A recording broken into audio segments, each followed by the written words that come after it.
اب چلتے ہیں حدیث کے شان ورود کی طرف. بعض شاید لوگ سمجھیں کہ اس کو تو پہلے بیان کرنا چاہیے تھا. کوئی فرق نہیں پڑتا, یہاں شاید بیان کرنے سے سمجھ زیادہ آئے گی. اس حدیث کا شان ورود کیا ہے؟ لا الہ الا اللہ. اس حدیث کے شان ورود کیا ہے؟ شان نزول کہتے ہیں قرآن کی آیت کے پس منظر کو, کہ اس قرآن کی آیت کا سبب کیا تھا, اس کا پس منظر کیا تھا, اسے شان نزول کہتے ہیں. حدیث کا سبب کیا ہے, اس کا پس منظر کیا ہے, اس کے لیے لفظ استعمال ہوتا ہے شان ورود. تو سوال یہ کہ اس حدیث کا شان ورود کیا ہے؟ تو میں شان ورود کی طرف تھوڑا سا اشارہ کر دیتا ہوں, پھر شان ورود پہ بھی بات کر لیتا ہوں.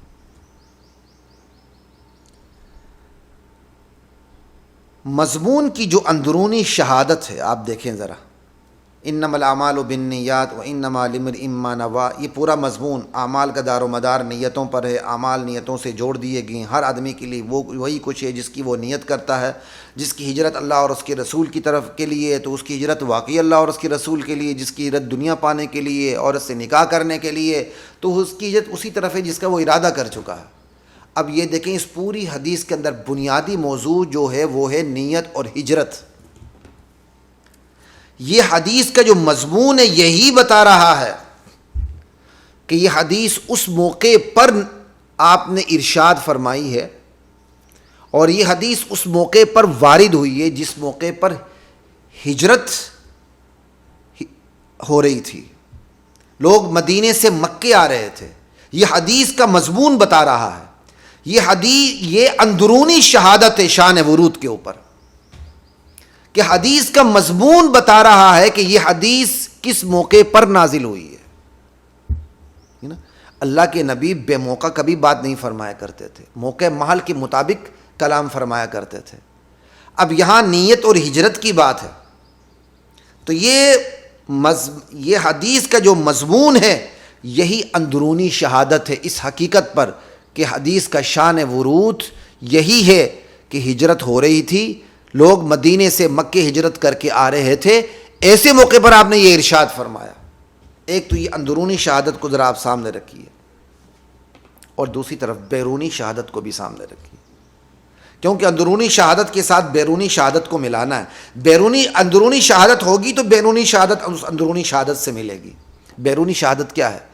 جب یہ جو اندرونی شہادت ہے, ہجرت ہو رہی تھی, تو جب ہجرت ہو رہی تھی مہاجرین مدینے آ رہے تھے انصار کے پاس, تو انصار نے لازوال قربانیوں کی تاریخ رقم کر دی. تا قیامت دنیا ایسی قربانی کی نظیر پیش نہیں کر سکتی. انصار نے مال جان ہر چیز حاضر کر دی اپنے مہاجر بھائیوں کے لیے, بہنوں کے لیے. یہاں تک کہ انصار اس قربانی پر بھی تیار ہو گئے کہ ہماری جو ایک سے زائد بیویاں ہیں, ہمارا مہاجر بھائی اگر چاہتا ہے تو ہم ایک سے زائد بیویوں کو اپنے عقد سے نکال دیتے ہیں, اور ان بیویوں کو عقد سے نکال کے اپنے مہاجر بھائی کے عقد میں دے دیتے ہیں. کتنی لازوال قربانی تھی انصار کی, کتنی لازوال قربانی تھی. حالت اس لازوال قربانی نے نزاکت بھی اختیار کر لی تھی. سمجھ آئی؟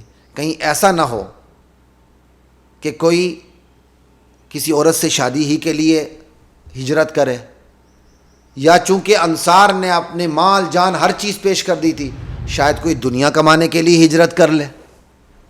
اللہ اکبر. یہ تو عام آدمی جو جس کے اندر تھوڑی بہت وزڈم ہے اس کو بھی یہ خطرہ محسوس ہونے لگتا ہے. صحابہ سے تو یہ چیز بعید ہے, لیکن نبی علیہ السلام نے تو صحابہ کی تربیت کرنی ہے. آپ نے تو ایک ایک چیز کا خیال رکھنا ہے, اور مربی جو ہوتا ہے وہ خطرے کو دور سے بھانپ لیتا ہے. باپ اپنے بچے کو خطرے میں گرنے نہیں دیتا. خطرہ بھی موجود نہیں ہوتا, وہ خطرے سے 1000 میل اپنے بچے کو دور رکھتا ہے. تو ایک نبی تو باپ سے زیادہ شفیق ہوتا ہے. تو ایک تو ہجرت کا عظیم عمل جو اندرونی شہادت حدیث کی, ایک بیرونی شہادت کہ انصار کی لازوال قربانیاں جنہوں نے ایک نزاکت کی شکل اختیار کر لی تھی. تو اللہ کے نبی نے کہا کہیں میری امت امتحان میں نہ پڑ جائے, اس کو اپنی نیت خالص رکھنی چاہیے، مدینے سے مکہ ہجرت کرتے ہوئے اللہ اور اس کے رسول کی خاطر ہجرت کرنی چاہیے۔ انصار کی قربانیوں کو دیکھتے ہوئے نہ دنیا کی لالچ رکھنی چاہیے، نہ کسی عورت سے نکاح کی لالچ رکھنی چاہیے۔ اس کا یہ مطلب نہیں کہ کسی کے دل میں نکاح کی لالچ تھی تو اس لیے ہجرت کی، یا انصار کے مال پہ قبضہ کرنا تھا تو اس لیے ہجرت کی، یہ تو ہے ہی نہیں ہے، اس کا تو وجود ہی نہیں ہے۔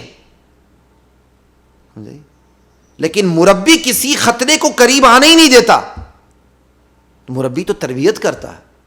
اسی اللہ کے نبی نے چاہا جس طرح خالص ہجرت ہو رہی ہے وہ ہجرت خالص اسی سطح پر ہونی چاہیے، ٹھیک ہے نا جی۔ تو ہجرت کا عظیم عمل، حالات کی نزاکت، جو انصار کی قربانیوں کا نتیجہ، ایسے میں اللہ کے نبی صلی اللہ علیہ وسلم نے یہ حدیث ارشاد فرمائی، یہی اس حدیث کا شان ورود ہے۔ میں نے اس پر اتنی ڈیٹیل سے بات اس لیے کی شان ورود پر کہ بہت سے احباب کو یہ بات اچھی طرح سمجھ آ جائے کہ بعض اوقات اس حدیث کی شان ورود میں ایسی باتیں بھی کر دی جاتی ہیں جس کی عزت بہرحال بعض صحابہ پہ جا کر پڑ جاتی ہے، سمجھ آئی؟ اگرچہ پڑتی نہیں ہے، لوگ کھینچنے کی کوشش کرتے ہیں اس کو۔ باقی کسی عورت کے لیے، کسی عورت سے نکاح کرنے کے لیے ہجرت کوئی معیوب بات تو نہیں ہے، ٹھیک ہے نا۔ ہاں خالص اللہ اور اس کے رسول کی طرف ہجرت ہو اور کوئی اور نہ ہو تو اس کا ثواب بہرحال زیادہ۔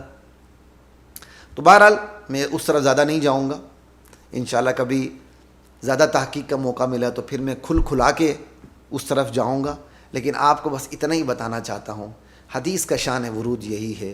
ہجرت ہو رہی تھی، انصار لازوال قربانیاں دے رہے تھے، اور لازوال قربانیوں کی وجہ سے حالات کی نزاکت بھی سامنے تھی۔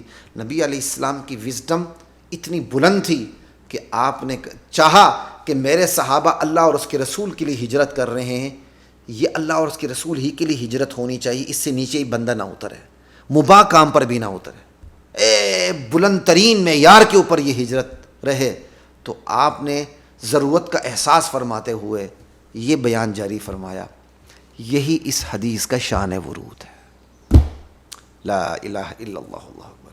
آپ نے یہ ارشاد فرمایا تاکہ صحابہ چکنے ہو جائیں، ان کی جو نیت ہے وہ صالح رہے، اسی سطح پر رہے، چکنا کرنے کے لیے۔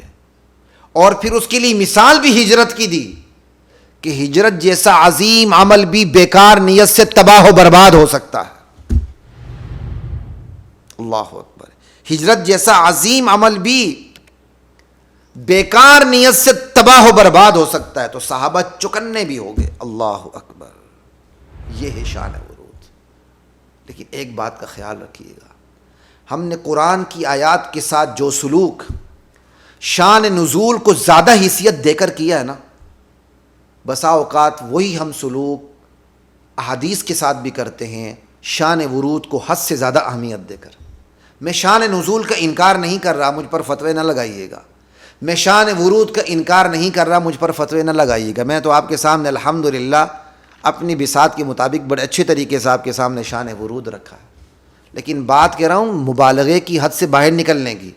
شان نزول کی ایک حد ہوتی ہے، لیکن اس حد کو اتنا کراس نہ کریں کہ ضروری ہر آیت کو آپ نے شان نزول کے ساتھ جوڑنا ہے۔ وہ شان نزول کتنا ہی من گڑت کیوں نہ ہو، کتنا ہی ضعیف کیوں نہ ہو، اگر شان نزول میں کوئی واقعہ سندن صحیح بھی ہے تو اس کو کسی آیت سے آپ زبردستی جوڑیں،